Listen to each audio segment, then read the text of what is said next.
Chers frères et sœurs, chers amis, quelle joie! Quelle joie pour moi d'être à nouveau présent dans cette église une semaine après mon ordination. Et quelle joie de pouvoir lire l'évangile et faire l'homélie devant vous pour mon premier week-end en tant que diacre. Voilà, c'est une grande joie. Et pour commencer cette homélie, j'aimerais suivre le conseil de Moïse et de Jésus. Alors, comme on l'a vu dans la première lecture,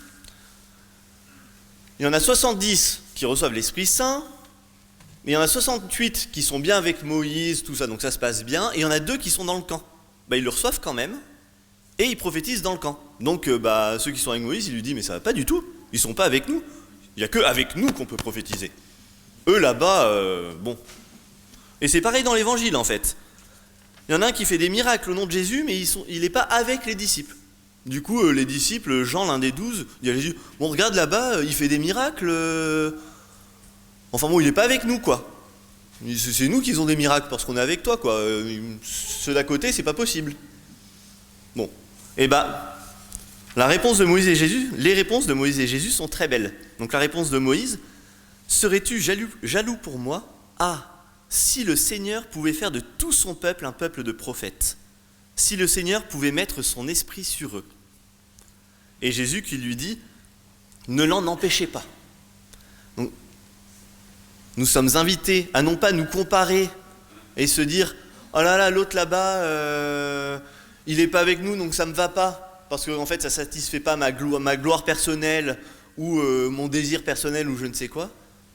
Nous sommes invités à rendre grâce pour les grâces que les autres ont justement.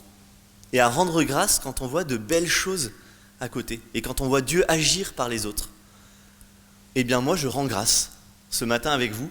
Je rends grâce pour ces 3 années que j'ai passées ici. Et pour toutes les belles choses que j'ai vues sur cette paroisse. Pour tout ce que vous avez donné chacun. Avec des charismes très différents, dans des lieux très différents. Mais je rends grâce, vraiment. Pour tout ce que vous avez apporté. Et pour tout ce que vous m'avez apporté aussi. Parce que Moïse dit, si le Seigneur pouvait faire de tout son peuple un peuple de prophètes, eh bien vous avez été des prophètes pour moi aussi, durant ces 3 années. Vous avez été parole de Dieu, parole d'évangile pour moi. Vous m'avez annoncé le Seigneur. Et vous êtes annoncé le Seigneur les uns aux autres. Donc ça c'est vraiment une occasion d'action de grâce. Après je vous avoue que quand j'ai regardé cet évangile, et puis la deuxième lecture, quand je me suis dit, alors je vais faire une homélie dans 10 jours, c'était pendant ma retraite en silence, avant mon ordination, j'ai regardé, j'ai vu les textes, et j'ai fait un grand sourire, j'ai levé les yeux au ciel et j'ai dit, Seigneur quand même, tu exagères. Tu n'aurais pas pu me donner pour ma première homélie un texte qui parle d'amour, de joie, de paix, un texte facile quoi, où on puisse, pour une première homélie quand même. Et deuxième lecture, vous autres maintenant les riches, pleurez, lamentez-vous sur les malheurs qui vous attendent, non, vos richesses sont pourries, etc., etc.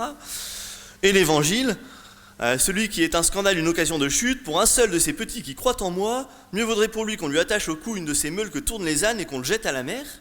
Et si ta main est pour toi une occasion de chute, coupe-la. Bon, je vais quand même vous parler d'amour. Parce qu'en fait, ça parle quand même d'amour.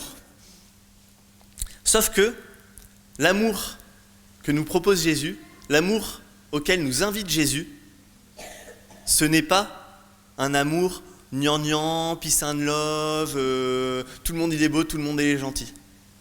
Mais c'est un amour qui est exigeant. C'est un amour qui demande de faire des conversions. C'est un amour qui nous invite à aller toujours plus loin sur justement ce chemin de l'amour pour aimer comme Jésus aime et donc comme Dieu aime lui-même. Alors, dans l'absolu, je pense qu'on peut quand même être à peu près d'accord, parce qu'en fait, cet amour auquel il nous invite, là on voit bien dans le texte, mieux vaut pour toi entrer manchot dans la vie éternelle que de t'en aller dans la géhenne avec tes 2 mains, là où le feu ne s'éteint pas. Donc, ce qu'il nous propose, c'est la vie éternelle. Mais qu'est-ce que c'est la vie éternelle? Est-ce que c'est juste quelque chose de lointain après notre mort? Alors oui, certes, on sera auprès de Dieu, plongé dans son amour. et heureux éternellement. Mais en fait, la vie éternelle, elle commence aujourd'hui. La vie éternelle, en fait, c'est d'être dans cette communion d'amour avec Dieu, et donc avec les autres. Et ça nous est proposé dès aujourd'hui. Bien, je pense que dans l'absolu, on peut se dire que avoir un bras en moins et être dans cet amour de Dieu et dans cette communion d'amour les uns avec les autres vaut mieux que d'avoir le corps en parfaite santé et d'être dans la haine, dans la rancœur et de n'être ni dans l'amour de Dieu ni dans l'amour avec les autres. Donc, dans l'absolu, Jésus a raison. Ceci dit, je vous rassure, il ne faut pas prendre au pied de la lettre. Ne vous coupez pas le bras tout à l'heure en vous disant « mince, mon bras il m'a entraîné à pécher ». Je me suis dit que si les animaux pouvaient pécher comme nous, il y aurait peut-être que le mille-pattes qui aura encore une patte ou un bras à la fin de sa vie, quoi. Du coup, voilà. Ce n'est pas à ça que nous invite Jésus. Mais, peut-être qu'il y a des choses qui nous empêchent d'être dans cet amour de Dieu et qui nous empêchent d'aimer réellement ceux qui nous entourent. Donc là, j'en citerai que deux que nous pouvons voir dans les lectures. Donc on l'a vu dans la première lecture d'ailleurs et dans l'Évangile. L'une des choses qui peuvent nous empêcher d'être en communion avec Dieu et avec les autres, c'est de vouloir la gloire pour soi et de se comparer. On voit bien, il se compare, regarde, là-bas il fait ça, mais c'est quand même terrible, c'est nous qui pouvons faire, c'est nous les vrais apôtres. On voyait déjà la semaine dernière les apôtres qui se demandaient qui était le plus grand. Jésus leur explique bien, il met un enfant au milieu d'eux, c'était la semaine dernière, et là encore, aujourd'hui on voit encore, regarde Seigneur, lui il est en train de faire des miracles alors qu'il n'est pas avec nous. Bon, en fait, ils n'ont toujours rien compris. Alors, je pense que ne les jugeons pas trop vite. Nous-mêmes, nous pouvons avoir cette tendance-là à nous comparer, à juger l'autre et à vouloir que tout ce qui se passe de bien, ce soit avec nous, quoi. Et ça, cette comparaison, ou la médisance, ou parler de l'autre, c'est quelque chose qui peut nous empêcher vraiment d'être dans l'amour. Et un autre exemple, c'est la deuxième lecture, la richesse. Ce n'est pas mauvais en soi d'avoir de l'argent. Mais quand l'argent prend la place de Dieu, quand l'argent devient plus important que l'autre qui est en face de nous, et notamment que le petit qui est en face de nous, alors ça devient un obstacle. Si l'argent est mis au service, au contraire, de la relation, alors ça devient une vraie richesse. Et moi, je peux témoigner que durant ces années ici, j'ai vu certaines personnes, et notamment certains jeunes de qui j'ai été proche, faire des chemins magnifiques justement, vers cette vie éternelle qu'on dit, vers cette communion d'amour avec Dieu, vers cette communion d'amour avec les autres. Et c'est cela qu'on doit viser. Et peut-être que, si on n'a pas à couper notre bras ou notre jambe, peut-être qu'il y a des choses dans notre vie que nous pouvons couper, que nous pouvons arracher. Peut-être qu'il y a certaines attitudes, certaines relations, certaines addictions aussi peut-être.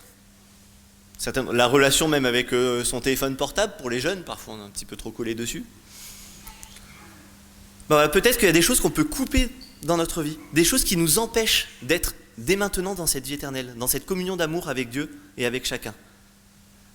Bien, je nous invite chacun à réfléchir vraiment sur ce qui peut nous empêcher d'être unis à Dieu et aux autres, et de le couper. Parce que le chemin que nous propose Jésus, ce n'est pas un chemin à moitié.